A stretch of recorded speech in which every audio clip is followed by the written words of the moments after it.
Good evening, ladies and gentlemen.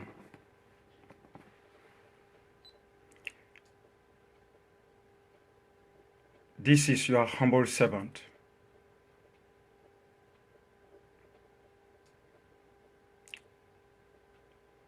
Dr. Ebenezer Derrick Mbongo Akwanga. On this special day, December the 31st, 2016, I come to you with a heavy heart. At this particular moment of our nation's history, at this moment when we continue to mourn, we continue to weep, let us have once more a minute of silence.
We use this minute of silence to remember those of our brothers and sisters, the fallen ones in our struggle.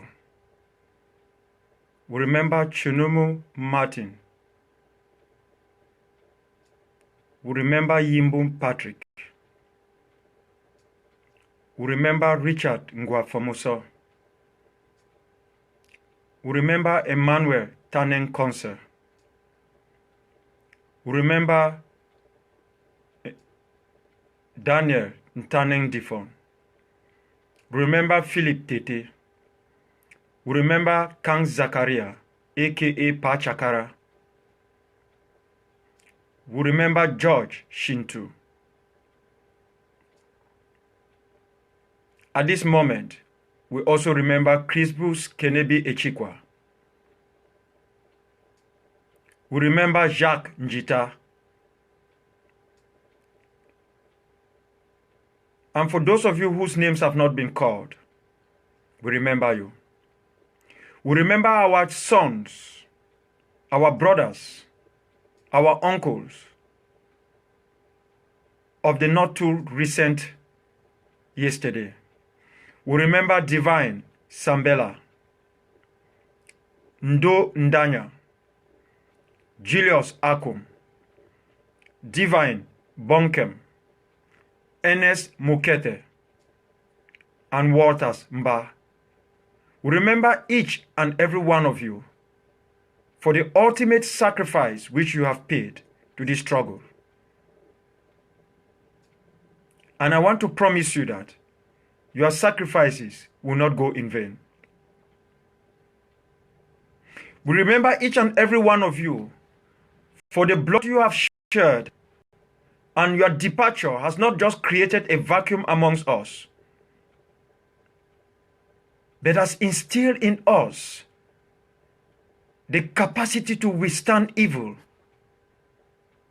the capacity to accept that, yes, we are children of Ambazonia, that we are children of the former British Southern Cameroons, that we are a people, and that at this moment, this day, December the 31st, 2016, we will not just remember you, but we will take from where you have ended and march forward with the conviction that no amount of insults, no amount of assault, no amount of backstabbing, no amount of gaming, not even internal wrangling will stop us from achieving the goal which you have paid the ultimate price for.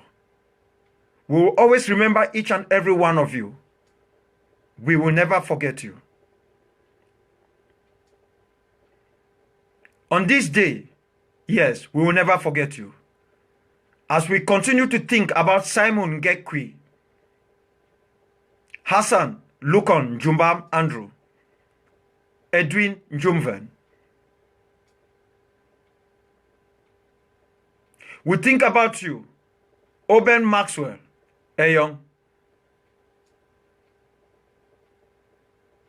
We think about you, our brothers who were just picked up more than a year ago and are waiting trial at this particular moment at a military junta in Bamenda. Clovis, Stephen, and the able Walters Numvi. We remember each and every one of you and know that even when we don't call your names, even when we don't sing the trumpet, sound it at the middle of Commercial Avenue, Town Green, Holford Field, the middle of Mve in Kumbu. We have never forgotten any one of you. We remember the great people of Oku for your courage, your stamina, your steadfastness brought so much sorrow to you as individuals and to your entire village. But I can assure you that the dark days of tyranny are about to be eroded from our lives forever. And very soon, you will realize that what you did in 1997 did not just catch fire all over our land, but inspired millions of other children who have come after you to continue to take this struggle to higher heights. A few days ago, we delegated a team to visit our wounded brothers who are still in hospital, and also to visit some of the families of the bereaved. Yes, we haven't visited all as yet because of logistics. We want to thank each and every one of you who have been contributing into the GoFund. Yes, we'll have the videos, the audios that we have so far for these visits put online so that each and every one of you will realize that at least from that contribution that you have made, some progress is being made. That while we prepare to defend our homeland, while we prepare to take our lives back, it is important that we don't forget the families of those whose children will never be seen again, who might never be on that day, that glorious day of freedom. We need to also recall that those who are in hospital, we need to be the hope for them, that they will know there are better days ahead. In one of our visits, we paid homage to our son, our grandson, our brother, Joel, who is just 13 years old. He was shot on the right part of his buttock. And at this moment, I want to inform each and every one of you that Joel is in critical condition. And we got to do something. And do something as fast as possible, or he will be counted among our martyrs. All these bereaved families and those injured have one thing in common: that the independence of our homeland is a must, that our independence is non-negotiable. And anyone toiling with the notion of any other thing except the total and unconditional independence of us as a people and as a nation is doing so at his or her own peril.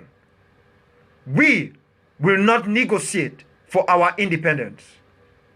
For as I said it before, and I want to repeat today, we are all prisoners in an open-air cage prison. And prisoners, as Nelson Rolihlahla Mandela said, do not enter into negotiations.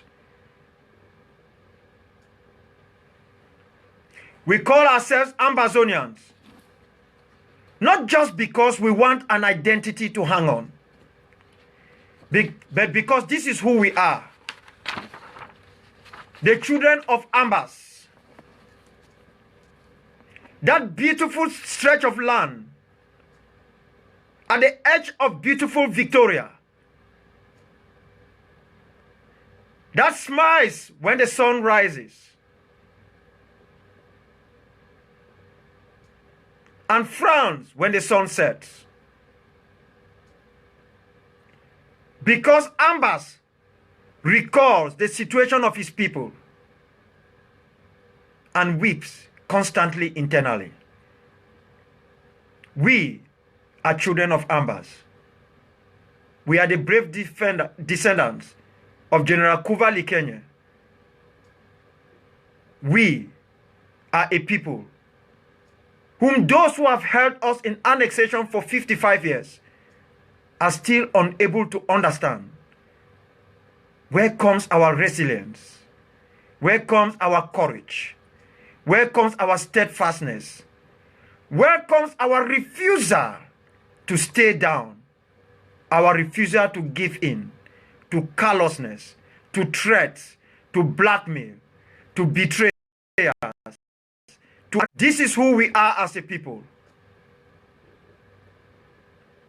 And as a people, this is how we will march forward.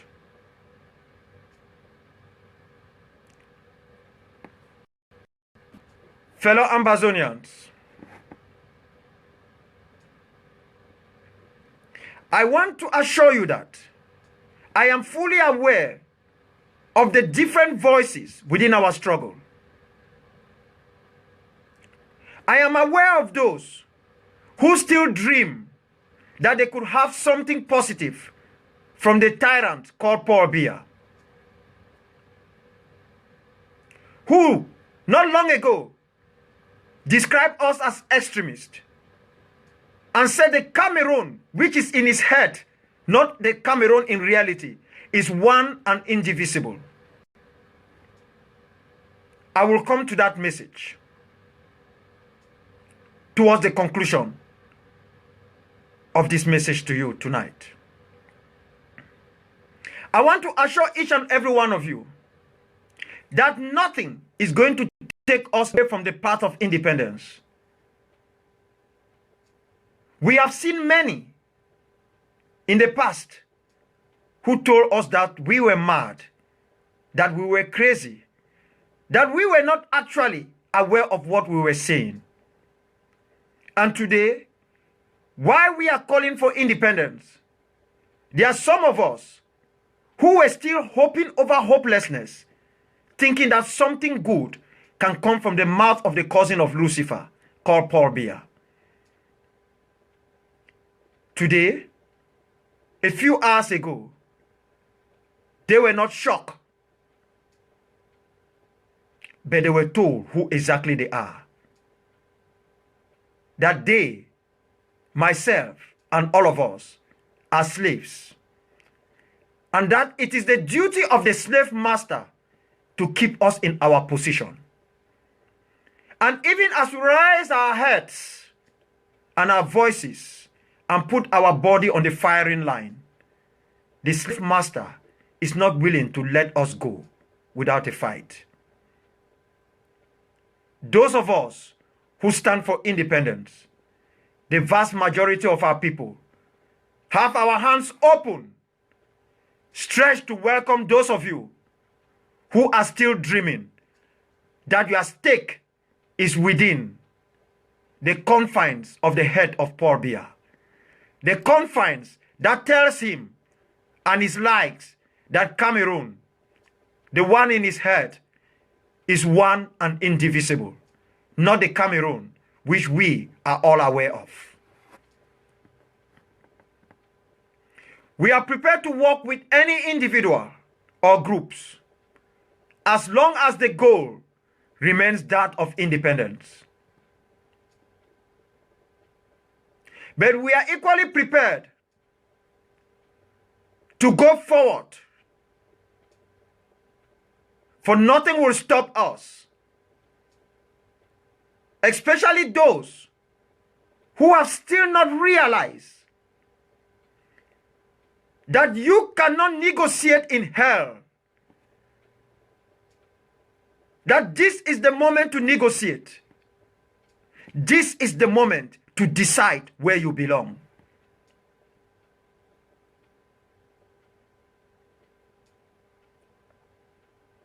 For those who are Christians, they are fully aware that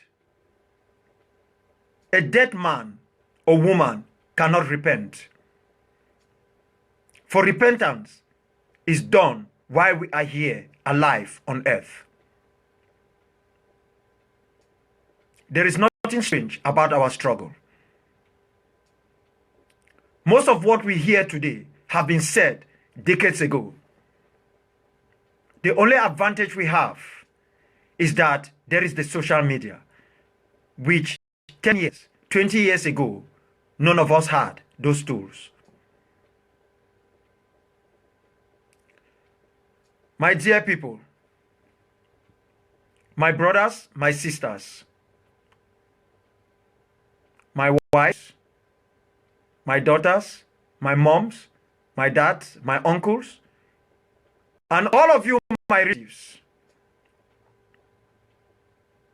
you are fully aware that nothing good comes easy. You are equally fully aware that we as a people have done all what is possible, all what is universally acceptable to let the world and the tyrannical regime that has held us in bondage for too long to understand that. You are fully aware that it is our duty to free ourselves from this situation we find ourselves. That we cannot expect any individual nation, any organization to do this for us. We are fully aware that no people have ever liberated themselves from tyranny by just talking, writing, marching, and shouting. You are equally aware that no matter how much we pray, even those who are holding us in tyranny are equally praying. But they are doing something more than just praying. They are arming themselves, molesting our people, arresting our own, detaining us, deciding what amount of sanction should be passed upon each and every one of us, even before they make us face the tune of their kangaroo justice system.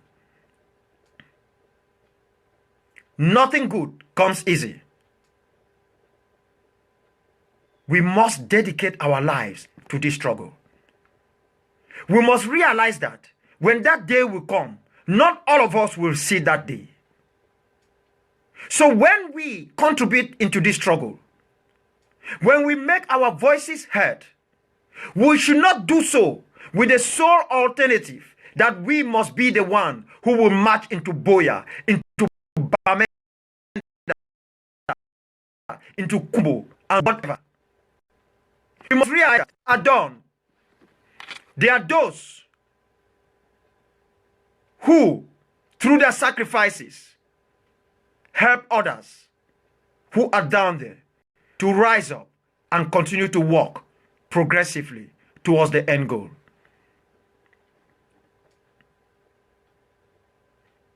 My dear people, a couple of hours ago, Paul Bartholomew Bia Bimvondo said Cameroon is one and indivisible. The Cameroon he dreams of, the Cameroon in the inner section of his head,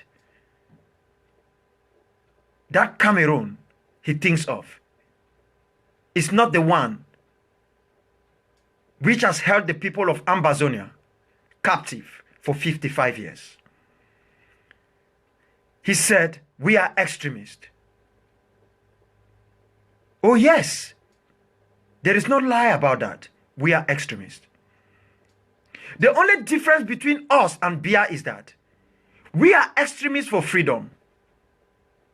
He is extremist to the ideals of tyranny and annexation. We are extremists for justice. That is why we are saying that Akum Julius, our brother Mukete, Divine Bonkem, Sambela Divine, Julius Akum, and all others will achieve justice for what was done to them and to us collectively as a people. That is why we are extremists.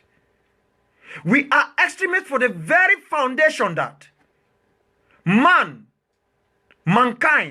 human being, we were all born equal. And each of us in this world have a stake, not just to our individual, but the collective survival of mankind. We are extremists for the ideas that we do not just send children to school. We let them go to school and let education pass through them. And that we do not just say the youth are the leaders of tomorrow. We create opportunities and overtures and openings that the youth truly become the leaders of tomorrow. We are extremists for truth. That is why it is easy for us to look at Biya in the eye and say, you are an armed robber. You are a thief. You are an assassin. And that you will not get away with these things. That is why we are an extremist. We are extremists. There is no doubt about it. For anyone who wants independence, who wants freedom of our people, must become an extremist to those ideals. And what is extremism? Extremism is being strong to an ideal, so much so that you are willing to commit your own life to achieve it. That is extremism. Extremism means that you don't quiver. You don't give in to ideals that will continue to hold you down, that will continue to make you a sub-citizen, a subhuman. That is extremism. Extremism is when the pulpit is used to preach the true gospel of Christendom. When the pastors, the priest, the evangelist will march down from the pulpit onto the streets and say they, like us, are doing the exact work which Christ came to this world and did for each and every one of us. That is what extremism is all about. And we are proud to wear that armor, that anklet of extremism. My dear people, we have been provoked enormously. We have been assaulted from time to time. We can take the assaults. We can take the insults. We can take the provocation. But there is one thing none of us is willing to take. Our ability to decide now and this moment, this day, that we have had enough of Biya, his family, his people, and each and every one of those who have held us in bondage for 55 years. There is one thing we cannot accept: to play second fiddle to any other people. This is the moment for us to come together, for us to rally together, because the day that begins tomorrow, 2017, what I call modular 1 in the calendar of the people of Ambazonia, is going to be very, very critical to our very survival. We must come together now. Stop asking for leadership, because the leadership is there. That is what you are watching. That is what you watch when you hear Lucas Cho Ayaba speaks. That is what you watch from our brothers and sisters who have come out to speak to you from the bottom of their hearts. But there is one thing which you must understand, that not even in South Africa, not even in Timor-Leste, not even the struggle of the people of Tamil, not even in nearby South Sudan, in Eritrea, not even in the Casamance region, not even in the Sahrawi Arab Democratic Republic, not even in Tuakazi, have every single individual rallied behind the independent aspirations of the majority of the people. We will never have that, and we are fully aware of it. But we are happy that the vast majority of our people see themselves in a true independent Ambazonia. And it is our right. It is our goal.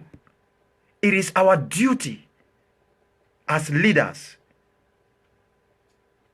to make sure that we can pave the way for that hope, that dream, that aspiration to finally bear fruit, to become a reality. In the coming days,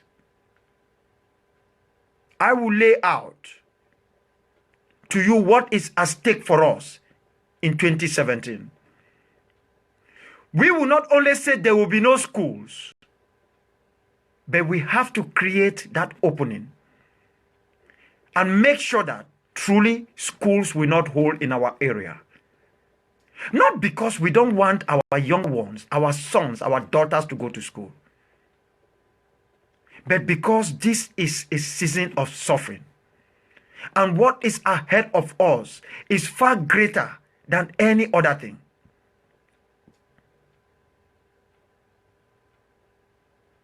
My people, in 2017, we will begin a season of sorrow.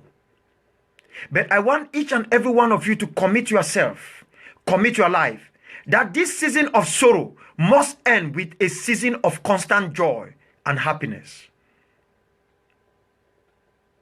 We must each commit ourselves, not just by the words I speak here, but nor our financial contribution, but by the things we will do on the ground and out here to let the rest of the world know that we are a people, and that the freedom we so much cherish and seek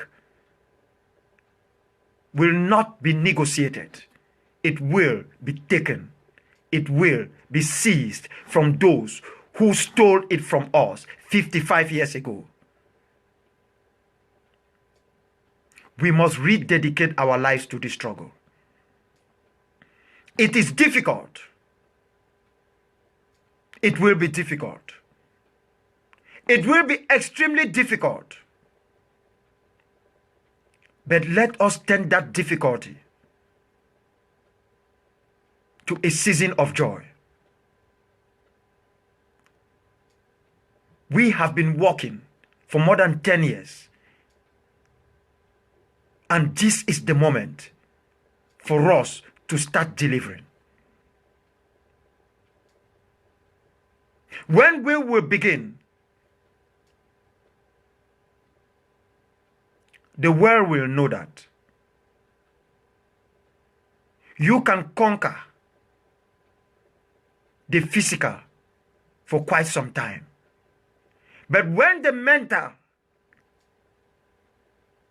has achieved freedom, and that mental part of us combines with the physical to seek to achieve the freedom of the physical, there is no army, no might, no individual, no organization that will be strong enough to hold back that collective force.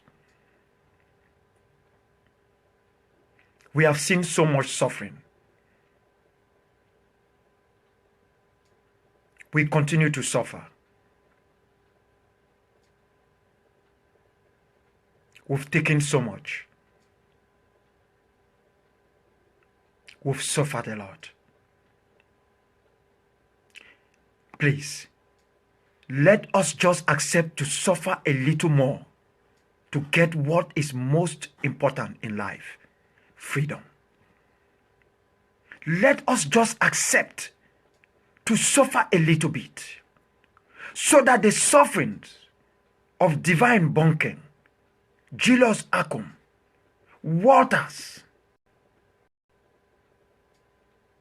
Mukete Ernest, Chinomu Martin, Taneng Daniel, let us just suffer a little more to make sure we will no longer suffer in this same manner again. We have come too far for anyone to try to hold us back or hold us down. Yes, we are like truth, that when you press to the ground, as Dr. King said, it will one day rise again. Now that we have risen as a people, let us collectively say we will no longer go back down. That we are only going to rise and keep on rising until we reach the apex, which is collective freedom.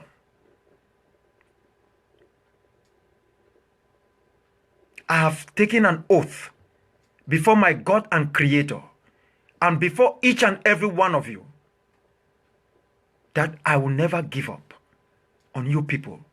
I will never give up on this struggle. I beseech you to take that same oath with me, to stand with me, to stand with Brother Ayaba Lucas, to stand with each and every one of us who have not stick out our neck, but have put our lives out there, each and every one of us, that the only way we can achieve freedom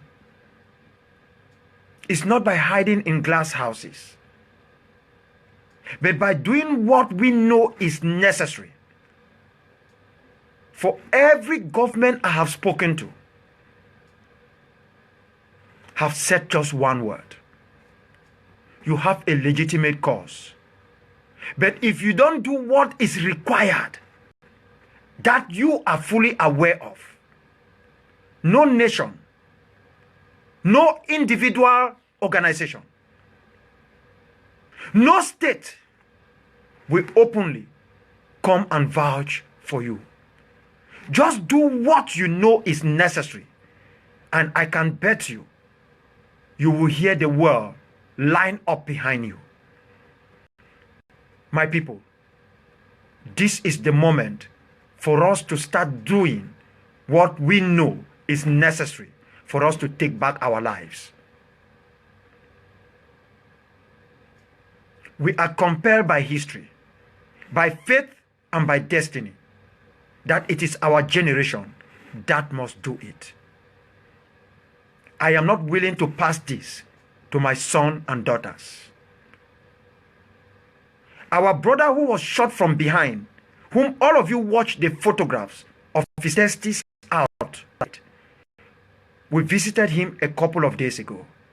And the video from him is very pathetic.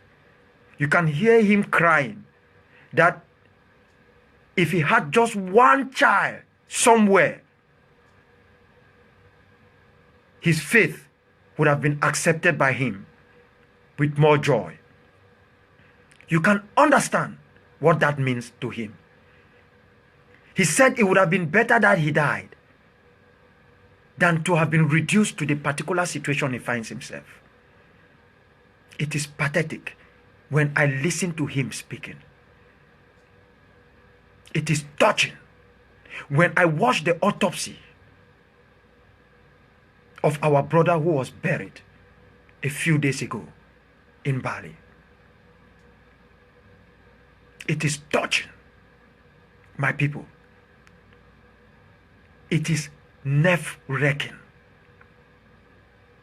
To those of you who are in the medical profession, who are listening to me now or will listen to me afterwards, please, whatever you can do that we can continue to assure our brothers still in critical condition, that somehow he could still have a child, please help us do so.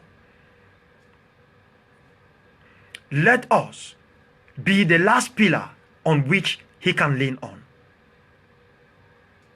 I have asked each and every one of you to lean on me, and I beg you to help me lean on you so that we can start taking back our lives.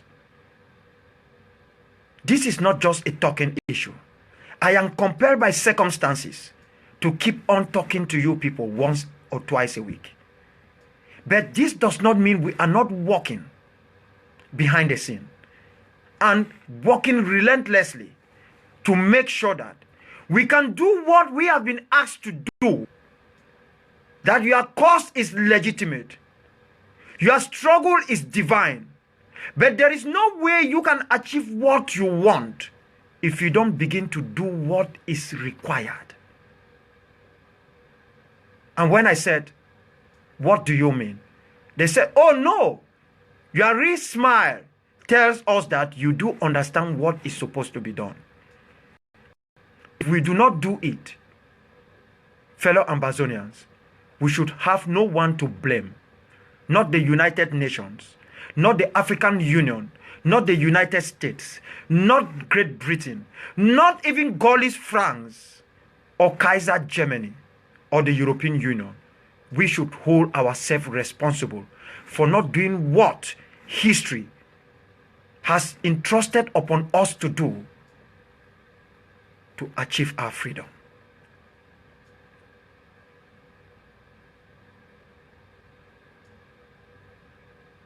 I will not keep you for too long.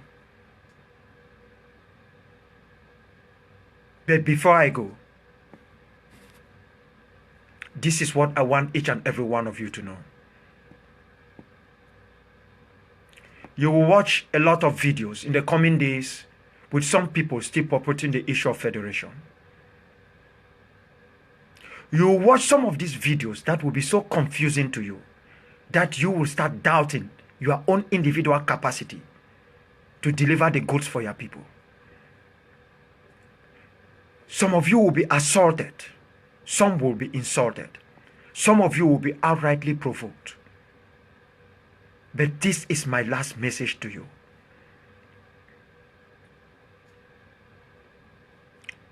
Let my suffering, let my refusal to die, let my ability to keep on keeping on, even if you don't like me, even if you don't love me, let that resistance be what you should hang on to do something now positively to make sure that you take back your life, and in so doing help your neighbor, your brother, your sister, your mom and dad take back theirs from this tyrannical system that has annexed our land for more than 55 years. I have never assured any one of you that our goal is to build a perfect state. No, we will build a nation, a state that will strive towards perfection. But I want to assure you that 2017 will not be like 2016 and the years that have passed. We will dare before failing. But I want to assure you that this time, we will not fail as a people. So let us be assaulted. Let us be insulted. Let us be provoked. Let us be castigated. But don't lose hope, because I want you to know that the days ahead will be difficult. The moments will be difficult. That there will be crying and wailing. But at the end of the day, we will be the one to have the last laugh. And this is an assurance I'm giving to you. For if I am not sure of these words, if I'm not sure of what is coming, I will not sit here and utter these words.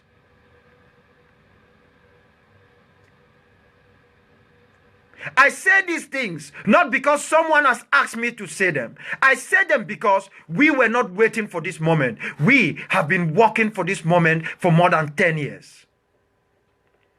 Help us to deliver this moment, to deliver this hour, to make sure that freedom can truly come to our people. This is my message for you as you prepare to enter 2017. You will not just march. You will not just dress in blacks. You will not just resist. You will no longer resist with stones and sticks. You will not just resist with catapults.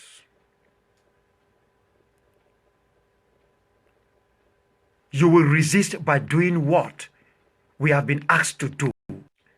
That is how that resistance will be held.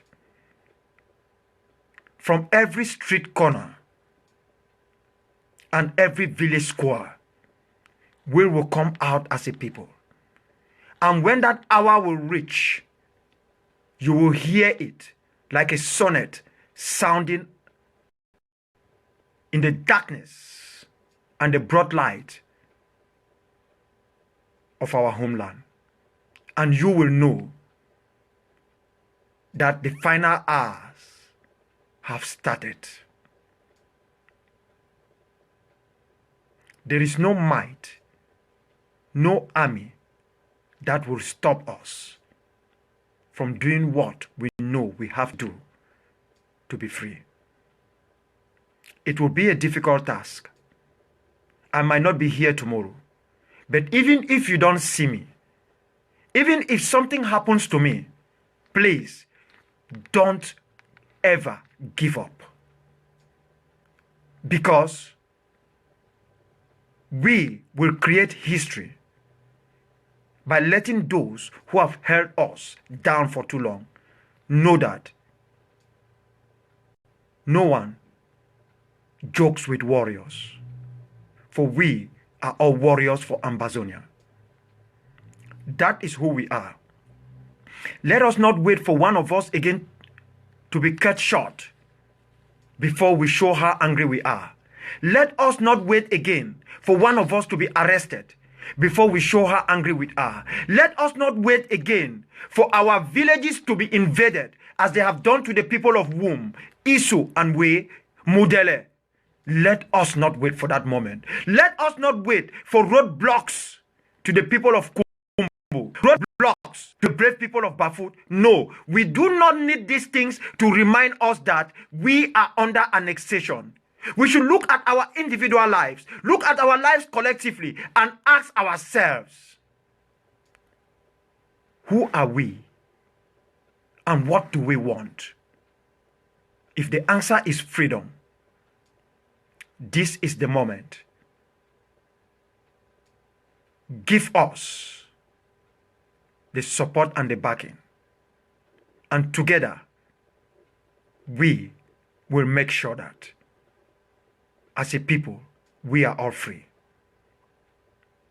I will speak to you again in mid next week. But I cannot promise you what the coming hours will look like. I won't say anything here. But what I want to assure you is that we are gradually moving towards that moment when we can say, we have come of manhood.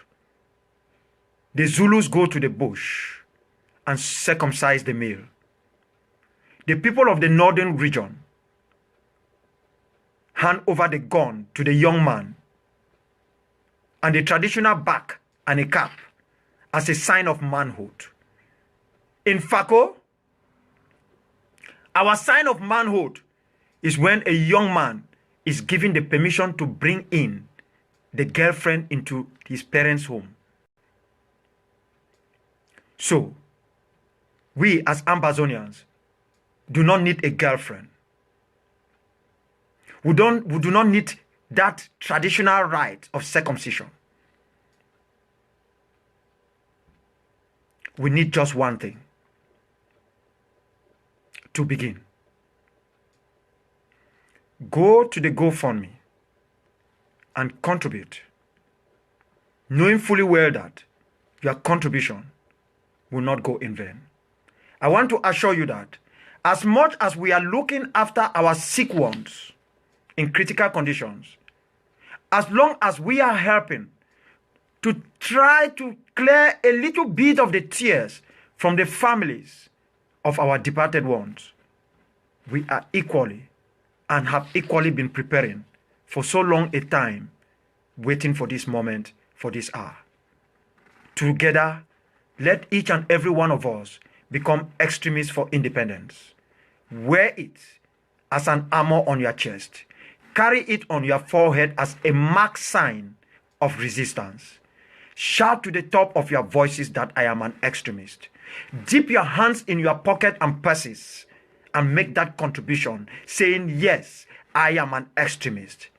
And together, we will all become extremists for freedom, justice, and truth. This is our moment. If we miss this hour, we won't see it again for another half century. Let us grab it, not in the form of popularity contests, but to genuinely walk behind the scene, to unmask this evil that has held us back for too long. Finally, I have presented to you unofficially, but now I am presenting to you officially the Africa Freedom Radio. This is the radio for the people. Yesterday, I uploaded more than 800 songs of bottle dance, bakwere, and bakundu music. We have all types of music from our homeland uploaded to you, which you can listen to it as I speak to you now live through Africa Freedom Radio. Download the apps on Android, Google Play Store, or on iOS, Apple Store, on your phone. For Android, you can have it also on your tablet and begin listening. But do not just listen. For those of you with your angelic voices, please contribute more music, whether in a traditional setting or in a modern setting, for the struggle. Because there is nothing which is much important at this moment as having that music that we need. There are times when we went out to demonstrate in front of the White House, I discovered the difficulties of people to sing because they did not actually know what song exactly they have to sing. It was difficult. It was impossible. My people, this is exactly what we need to do at this hour, at this moment, for the benefit of our struggle. We need to do that. Listen to it. Go there, vote on it, contribute. If you have any statement you want to pass to our people, please record it on MP3 and send it. We will collectively put it online. But as I said before, and before I conclude, there is no turning back. We are in this together as a people. So nothing should keep us down. Let us move forward, knowing that as difficult as the days and weeks and months ahead will be, the end is what will justify the sacrifices that individually and collectively we have played. Thank you very much. I thank each and every one of you. And may God bless you. And may God save the people of Ambazonia. For this is very, very a kinder moment for us to come together. Each and every one of you, like myself, should throw away our errors of this year, 2016, and get into 2017 with the understanding that we are all humans. There are times we err, but the only thing that should keep us together now is not how much we love ourselves or we like ourselves. It's how much individually and collectively we are willing to go to make sure we achieve that day of independence. Stay blessed. Stay safe. And I want to assure you that we will come out of this on the side of victory. See you in a couple of days. And open your ears. Open your ears very well. For the days ahead, we sound a sonnet for freedom. Thank you.